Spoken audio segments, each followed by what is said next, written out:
Sab is coming off a little ball screen here, a little drop pass from JJ all the way to the hoop. Now, I need Sab to have a little bit more conviction, a little bit more swagger, a little bit more attitude on this take because now there's no shot blocker in the paint. Courtney Williams is there, Bridget Carlton is there, but Bridget Carlton peels off.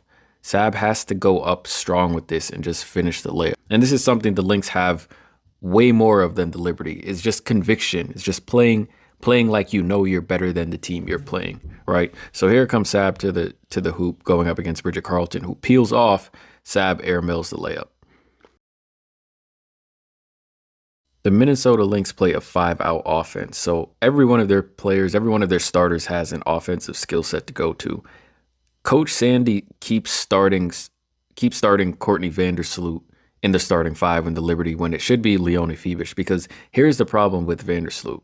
She does not make herself an offensive option. So as you can see here, she comes off the screen. She's wide open right above the elbow, a little bit above the key, and she does not look to shoot this shot.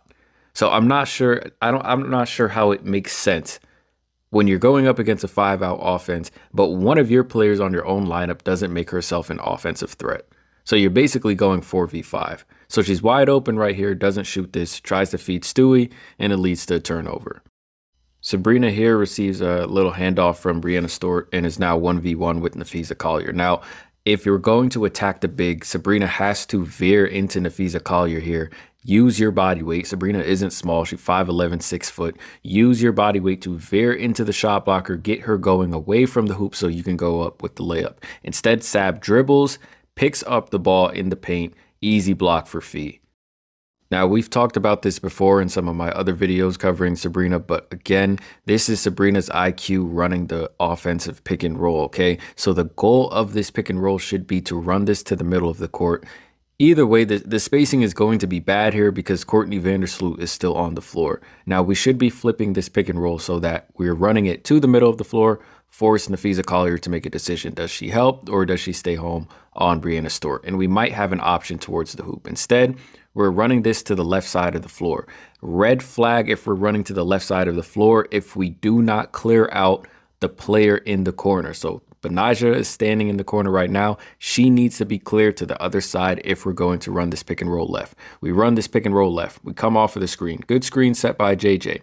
Instead of cutting off Kayla McBride and keeping the numbers advantage against Alana Smith, Sabrina sidesteps, which allows the defender to get back into the play. And now we try to throw a pocket pass to JJ that isn't there. So this play is pretty self-explanatory. Sab catches the ball off this great backdoor cut, and she catches it 2 feet in the paint. Now, the last line of defense is Bridget Carlton. However, again, this goes back to Sab's offensive IQ. She is not an acrobatic finisher. She's not a finesse finisher. So if she's being met by the last line of defense, the next option would be to dribble and kick this ball to Benaja Laney for the open three in the corner. Instead, she challenges Bridget Carlton and misses the layup. Sabrina has 3 offensive options that she misses here. And the reason why this is such a cause of concern is because these are the plays you're going to have to make in the playoffs. And this is the sharpness I talk about when it comes to Sab running the point guard position and the New York Liberty offense. So here she comes off of screen for Leo, misses Leo on this cut. Benaja comes around, finds Sab on the wing. Now, instead of just resetting, yes, there are 8 seconds left on the shot clock. Instead of just resetting the offense, looking for a better option because the spacing is bad, Sab takes a sidestep 3. Okay. We get the ball back. Sab sets a screen for Benaja Laney, a little 2-man game, and we end up in the exact same situation as we did the previous possession, except this time the shot blocker does commit to Sab. This is Elena Smith. The shot blocker commits to Sab, but Sab decides to challenge Elena Smith instead of just feeding the easy dump off to JJ. So Sabrina comes off of 2 screens here set by Stewie and JJ. Now she has a wide open lane to the paint and opts to take a pull-up mid-range shot. Now she does get fouled by Nneka, but for most guards, this is just a straight line drive to the hoop. If we're worried about Nneka Ogwumike getting back into this play, 1, that's a problem because this is an open right-handed layup if we play our body position correctly. And 2, Sab is a big enough guard that she shouldn't be worried about Nneka Ogwumike in the paint. This is a straight line drive to the hoop. Instead, we opt for a contested mid-range jumper. So here, Gabby's being guarded by Sabrina. Sabrina is in the worst defensive stance possible. Why? Because this is a very reactive defensive stance. This is not a proactive defensive stance. Sab has her arms out, both feet flat on the ground, and she's not influencing Gabby Williams anywhere. These moments in the game where we're guarding a player and we're in triple threat and they're looking over their options, the defender has to be playing proactive defense. And that's not what Sab is doing right now. Sab should be initiating Gabby Williams and influencing her to the same side most of the traffic is on. Instead, Sab waits for Gabby Williams, backpedals, and Gabby Williams is now in her sweet spot, takes an easy mid-range pull-up. We've gone over plays like this before when it comes to Sab in her pick and roll, but she does have a bad tendency and she does have a habit of just shooting the ball every time she gets a good screen going to her left, because she does gather the ball with her left and right into her shooting pocket. Okay. So she does the same thing here. Now, what I want her to notice and what she has to be aware of, even with time winding down, they're 4 seconds, but that's enough time to at least run a mini play, right? What she has to notice is that she has two of her bigs on the perimeter. So Niara is setting her a screen, and JJ is on the perimeter being guarded by Nneka Ogwumike. So in the back of her mind, she has to be thinking, if Mercedes Russell does commit to me, Niara Sabally is a really good screener, so already we have our first primary defender out of the play. So now we should be thinking, if Mercedes Russell does commit to the ball, we have an open pass, open pocket pass to Niara Sabally. And if we give that ball to Niara, no one's getting in her way as she runs to the hoop. Instead, we take a jack up three. These are the plays that just lead me to believe that I don't think Sab really knows what she's doing on offense. So here she has the ball. She gets the ball up top. Niara sets a screen, and now Sab dribbles towards the same side Benaja's on. So she just doesn't understand her spacing, right? But either way, we come back to the middle of the court. Great. Niara sets a screen on Skylar Diggins-Smith. Now Sab comes off of this, and instead of running the numbers game all the way down against Nneka Ogwumike, Sab's read here should be what Nneka Ogwumike is going to do. If Nneka Ogwumike is going to step up, I have the pass to Niara on the roll. If she's going to keep backing up, I might have a wide open mid-range jumper, or I might be able to kick to the corner. That's Sab's read, but instead Sab sidesteps, allows the defender to get back into play, and now her options are cut off.